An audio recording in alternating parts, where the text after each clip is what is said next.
కోట్లాది మంది ఎంతో ఆతృతతో ఎదురుచూస్తున్న వనదేవత సమ్మక్క ఇవాళ మేడారంలోని గద్దెపైకి రానున్నది. ఇందుకు సంబంధించిన అన్ని ఏర్పాట్లు పూర్తయ్యాయి. సమ్మక్క రాకతో మేడారం మహాజాతర శిఖరాగ్ర స్థాయికి చేరుకుంది.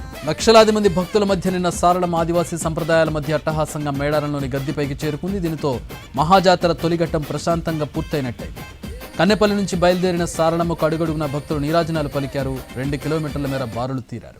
పూజారి సారయ్య సారళమ్మ తల్లి రూపాన్ని తలకెత్తుకుని గుడి బయట అడుగు పెట్టగానే భక్తుల కేరింతలతో తల్లికి స్వాగతం పలికారు. అద్వితీయమైన అనుభూతితో నిలువెల్లా పులకించిపోయారు. దారికి అడ్డంగా పడుకున్న మహిళలపై పసుపు కుంకుమలు వక్షింతలు శుద్ధజలాన్ని చల్లుతుంది. వారిని దాటుకుంటూ సారయ్య తల్లితో ముందుకు గద్దెల మీదకు వచ్చిన అమ్మవారిని దర్శించుకునేందుకు లక్షలాది మంది భక్తులు ఇప్పటికే మేడారం చేరుకున్నారు. ఇవాళ మేడారానికి వెళ్లనున్నారు కేంద్ర మంత్రి కిషన్ రెడ్డి. వనదేవతలను దర్శించుకోండి.